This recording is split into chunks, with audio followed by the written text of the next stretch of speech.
Hi, Round Lake families. I'm Jen Cooper Wells, Social Emotional Learning and Student Development Coordinator. How did it go with parent teacher conferences? Did you learn new things about your student that you didn't know? Did you hear things that you were like, yep, that's my kid? Yep, I know. So let's talk about next steps. What are you going to do now that you have this information from parent teacher conferences? So first, have a conversation with your child and go through what did they do well? What strengths do they have? It's so much easier to find all the negatives, but I really want to challenge you. Come up with what are those things that you do well? Is your kid a talker? Okay, they're great at socializing. They're great at interacting and making those connections with people. That is a positive. May not be always the right situation or time to be social, but it's a positive. So again, take time, list those things that they're doing well. Then once you have that list, make sure that you have that handy. Then start going through and identifying what are areas that your students' teachers went and said, this is kind of an area of improvement. So we need to work on this. Here's what I want you to do. I want you to figure out what is a goal that you can set for your student that they can work on between now, so the end of October, beginning of November, and December, the end of the semester. So right before we leave to go on winter break, what is a goal that we can set? Now remember, you want the goal to be specific.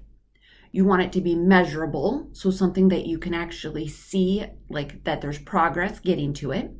You want it to be attainable. Don't come up with something like you're going to change and have world peace. That's not realistic. And that's not attainable right now. Then the R, so we're creating a SMART goal. So you have specific, you have measurable, you have attainable, realistic. You want something that you can actually accomplish within the next 6 to 7 weeks. And then time bound. I'm going to say, let's cut off at December when we get ready for winter break, because you're going to be out for 2 weeks. So what can we accomplish between now and then? So you've got your goal. It makes sense. Everyone agrees to it. Then what I want you to do is I want you to break down that goal into small chunks, small tasks that are going to help your student reach that goal. If the goal is to improve their grade, how are you going to do that?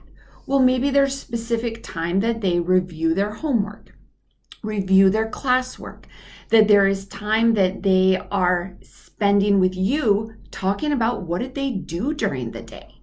Maybe you do that twice a week. Maybe you do that once a week. Maybe you do that every single night.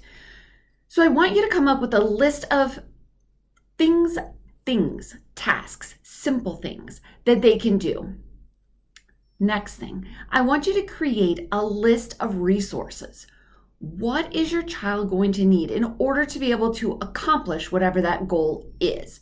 So think of it in terms of a get ready, do, and then done. So done, that's where the goal is going to be, and we know it's going to be in December. The get ready is, what do you need? Do you need resources from the teachers? Is there information on the Canvas page that you can access? Do you need to send an email to the teacher? Is the teacher available to help, maybe one-on-one with your student? Again, what resources are you going to need to help your student reach their goal? And another thing, we want to help our students learn how to advocate for themselves. So if they are needing to get some help from a teacher, encourage them to ask for help first before you send the email. Let's train our kids to ask for help. We can help them write an email. We can help go through a conversation and like role play. I'm going to be the teacher as the parent. You as the student, come and ask for help from the teacher. Sometimes kids they're just nervous. And so the more that we can practice and role play at home, hopefully the easier it will be for them to have that conversation with the teacher. So then you have your list of things that you need, that your child needs in order to get things done. Then take out a calendar, whether it's an electronic one, whether it is on a piece of paper, whether it's a calendar you have in your kitchen. Take the calendar and start doing checkpoints.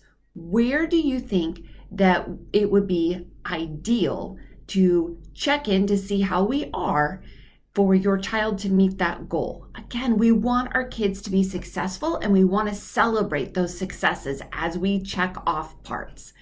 So my recommendation is every week, every other week, do a check-in, see how they are doing.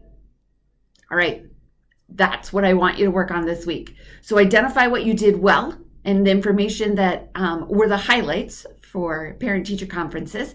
The second thing is find an area of improvement and put together a plan. So set a goal that is specific, that is measurable, that is attainable, that is realistic, and is time-bound.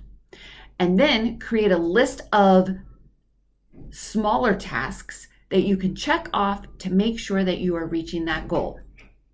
Identify the resources that you're going to need. Do you need time with the teacher? Do you need resources that can be on Canvas? Are you sending an email to the teacher? Are you meeting in person? Create the calendar and make sure that you have those checkpoints so that you can reach that goal in December. Have fun planning. See you next week.